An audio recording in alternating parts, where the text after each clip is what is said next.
வணக்கம் திருவருள் குடும்பம். இன்னைக்கு ஆத்திச்சூடியில் என்ன பார்க்க போறோம் அப்படின்னா, என் எழுத்து இகழேல். இந்த ஆத்திச்சூடி இருக்கு இல்லையா, இதை பற்றிய விளக்கத்தை நம்ம விரிவாக டிஸ்கஸ் பண்ண போறோம். ஆத்திச்சூடி பொதுவாகவே குழந்தைகளுக்காகவும் வளரிளம் பருவத்தில் இருக்கக்கூடியவர்களுக்காகவும் பிரைமாக படைக்கப்பட்டது. எல்லாரும் ஆத்திச்சூடியை ஃபாலோ பண்ணலாம். ரொம்ப சிம்பிளான தத்துவங்கள், வாழ்க்கைக்கு ஏதுவான தத்துவங்கள். இதை புரிந்து கொள்வதும் கடைபிடிப்பதும் ரொம்ப எளிது. அதுவும் இளமையில் இருப்பவர்களுக்கு இந்த தத்துவங்கள் ரொம்ப எளிதாக போய் அவர்களுடைய மனதில் உட்கார்ந்துரும். அதே நேரம் இதை ஃபாலோ பண்ணுறதும் ரொம்ப ஈஸி. இது என் எழுத்து இகழேல் அப்படின்னு சொல்லியிருக்காங்க. நம்முடைய வரலாறுகளில் நம்ம பல இடங்களில் கேள்விப்பட்டிருப்போம் இல்லையா, காது வழி செய்திகளாக நம்ம கேள்விப்பட்டிருப்போம். கல்விங்கிறது எல்லாருக்குமானது இல்லை, எல்லாரும் படிக்க முடியாது, குருகுல கல்வி அப்படி இப்படின்னு நம்ம காதுபட நிறைய கேள்விப்பட்டிருப்போம். ஆனால் ஔவை பாட்டி சொல்லக்கூடிய இந்த பீரியட் என்னன்னு யோசிச்சு பார்க்கணும். இந்த உலகமே ஒரு திசையில் போய்கிட்டு இருந்தப்போ தமிழ்நாடு ஒரு தனி திசையில் போய்கிட்டு இருக்கோம் இல்லையா. நம்ம எல்லாரும் தமிழ்நாட்டுக்காரங்க. முருகனால் ஆழப்படக்கூடிய ஒரு நாடு, இறைவனால் ஆழப்பட்ட ஒரு நாடு, சிவன் மன்னனாக இருந்து ஆண்ட தேசம் தமிழ் தேசம். அப்படி இருக்கும் பொழுது இறைவர்கள் இறங்கி நடமாடி பேசி பழகி தமிழர்களோடு உறவாடி இந்த தேசத்தை, இந்த தமிழ் நாட்டை ஒரு ஆன்மீக தலமாகவே, தமிழ்நாட்டில் வாழ்கிறதே புண்ணியம்தான் அப்படி நினைக்கக்கூடிய அளவுக்கு தமிழ்நாடு வேற ஒரு முற்போக்கு திசையில், முன்னேற்ற திசையில் போகக்கூடிய ஒரு இடம். அப்போ கல்விக்கான முக்கியத்துவம் என்ன அப்படிங்கிறத ரொம்ப 3 வார்த்தை, என் எழுத்து இகழேல். இது பொதுவாக எல்லாருக்கும் சொல்கிறாங்க அப்படின்னா, கல்விங்கிறது முதல்ல எல்லாருக்குமானது அப்படிங்கிறத ஔவை பாட்டி சொல்லாமல் சொல்லுகிறார். இந்த இடத்துல இன்னாருக்கு இவருக்குங்கிறதெல்லாம் கிடையாது, எல்லாருக்கும். அப்போது நாம் இதை பர்சனலாக எப்படி எடுத்துக்கணும்னா, என் எழுத்து இகழேல். அப்போ படிப்பை 2 பிரிக்கிறாங்க. ஒன்று எண்கள், மற்றொன்று எழுத்து. எண்கள் அப்படின்னு வரும் பொழுது கணிதத்திற்கான முக்கியத்துவம் என்னாலைக்குமே கணிதத்தை நம்ம தட்டி கழிக்கவே கூடாது.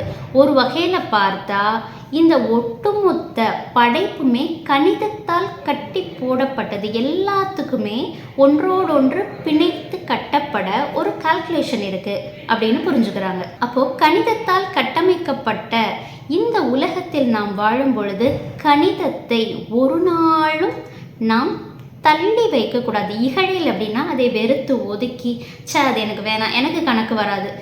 சிலர் பெருமையாக சொல்லுவாங்க, ஒரு காலத்தில் நானும் கூட சொல்லிட்டு இருந்தேன், எனக்கு கணக்கெல்லாம் வராதுங்க அப்படின்னு. அப்படி சொல்லக்கூடாது. கணக்கு வரலையா, ஒரு சின்ன முயற்சி எடுத்தோம் அப்படின்னா அதை நாம் ஒதுக்கி வைக்கக்கூடாது. எனக்கு கணக்கு வேண்டாம், நம்பர்ஸ்க்கும் எனக்கும் தூரம், இந்த மாதிரியான விஷயங்கள்லேருந்து நம்ம வெளியில் கணக்குக்கு முக்கியத்துவம் கொடுக்கணும். நம்ம எந்த அளவுக்கு கணிதத்துக்கு முக்கியத்துவம் கொடுக்குறோமோ, கணக்குக்கு முக்கியத்துவம் கொடுக்குறோமோ, நம்பர்ஸ் அதுக்கு முக்கியத்துவம் கொடுக்குறோமோ, அப்போது என்ன ஆகும் அப்படின்னா, நம்மளுடைய பொருள் வாழ்க்கை இருக்குது பார்த்தீங்களா, பொருள் சார்ந்த வாழ்க்கை அது ஒரு கட்டுக்கோப்பில் இருக்கும். நம்மளுடைய ஃபிங்கர் டிப்பில் நம்ம அதை வச்சுருக்கலாம். அதே நேரம் அது ஒரு கண்ட்ரோல்டாக இருக்கும். நம்ம கை மீறி எதுவும் போயிடாது.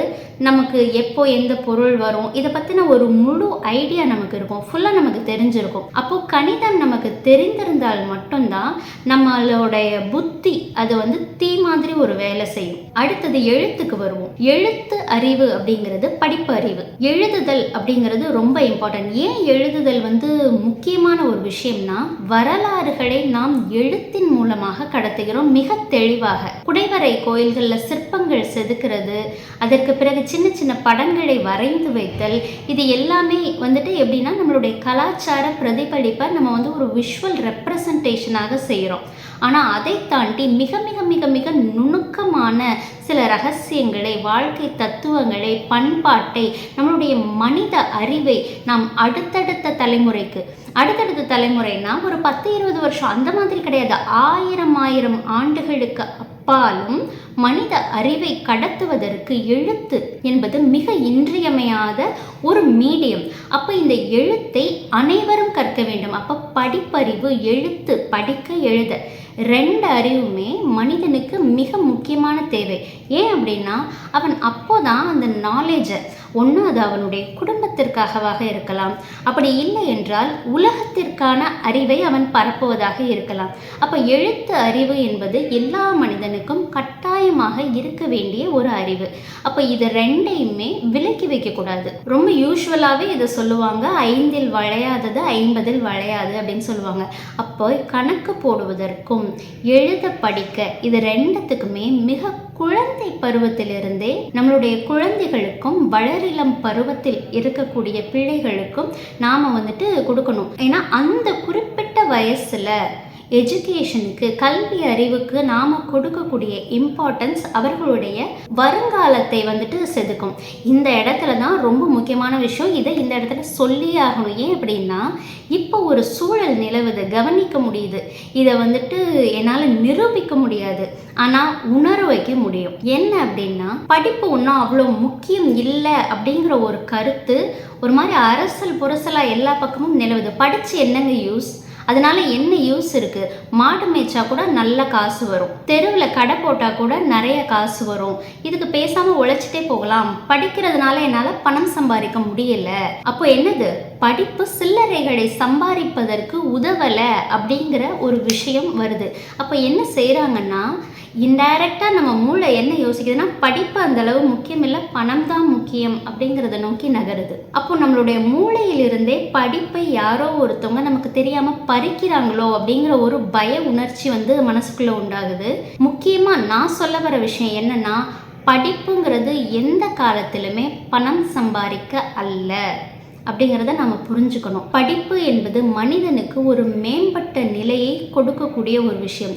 எல்லா விஷயமாக, ஒரு உதாரணத்துக்கு மாடு மேய்க்கிறதே எடுத்துக்கோமே, அது ஒன்றும் மட்டமான தொழில் இல்லை. ஒரு படித்தவன் மாடு மேய்ப்பதற்கும் கல்வி அறிவு ஞானம் ஒரு விஷயத்தை எப்படி அணுகணும், இந்த எல்லாத்தையுமே படித்து தெரிந்த ஒருவன் அந்த புத்திசாலித்தனத்தை உபயோகித்து மாடு மேய்ப்பதற்கும் போகிற போக்கிலே ஒருவர் மாடு மேய்ப்பதற்கும் நிச்சயமாக வித்தியாசம் இருக்கும். அப்போ கல்வியானது நீங்கள் செய்யக்கூடிய எந்த ஒரு விஷயத்தையும் புத்தி கூர்மையுடனும் நல்ல தெளிந்த ஞானத்துடனும் எப்படி அணுகுவது, பகுத்து எப்படி ஒரு விஷயத்தை அறிந்து செய்வது அப்படிங்கிற அறிவை உங்களுக்கு கொடுக்கக்கூடியது.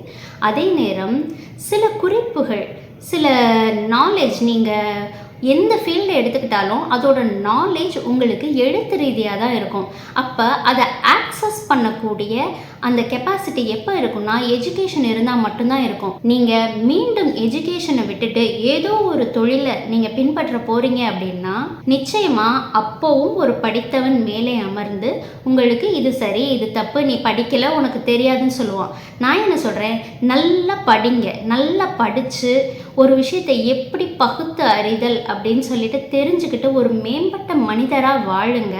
வாழ்ந்துட்டு எதில் அதிக பணம் வருமோ, எதில் உங்களுக்கு ஆத்ம திருப்தி கிடைக்குமோ, எது நல்ல தொழில் அப்படின்னு நீங்கள் நினைக்கிறீங்களோ அதை செய்யுங்க.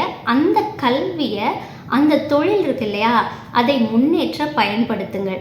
அப்போது கல்விங்கிறது உங்களுடைய அடிப்படை தேவை. உணவு, உடை, இருப்பிடத்திற்கு அடுத்து நடப்பு வாழ்க்கையில் உங்களுக்கான அடிப்படை தேவை கல்விங்கிறத நம்ம புரிஞ்சுக்கணும். அந்த அடிப்படைக்கு அப்புறமா நீங்கள் செய்யக்கூடிய தொழில், எந்த தொழில் வேணால் செய்யுங்க, அதை கல்வியை கற்று அந்த அறிவை உபயோகப்படுத்தி நீங்கள் செய்யுங்க. எந்த தொழிலுமே ஒரு மட்டமான தொழில், ஒரு குறைவான தொழில் என்பது கிடையவே கிடையாது. அப்போ அவை பாட்டி சொன்னதை தெளிவாக ஞாபகம் வைங்க. படிப்புக்கு இம்பார்ட்டன்ஸ் கொடுங்க. எண் எழுத்து இகழே. என்றைக்கும் கணிதத்தையும் படிப்பறிவையும் இகழ்ந்து புறம் தள்ளி விடாதீர்கள். இதை அவை பாட்டி உங்களுக்கு ரொம்ப சிம்பிளாக சொல்லிட்டு போயிருக்காங்க. மறக்காமல் உங்களுடைய கல்வியிலும் சரி, உங்கள் பிள்ளைகளுடைய கல்வியிலும் சரி அதிக முக்கியத்துவம் கொடுங்கள். நன்றி, வணக்கம். மறக்காமல் திருவருள் நந்தினி யூடியூப் சேனல் இதுக்கு சப்ஸ்கிரைப் பண்ணுங்கள். வீடியோ பிடிச்சவங்க கண்டிப்பாக லைக் பண்ணுங்கள், ஷேர் பண்ணுங்கள்.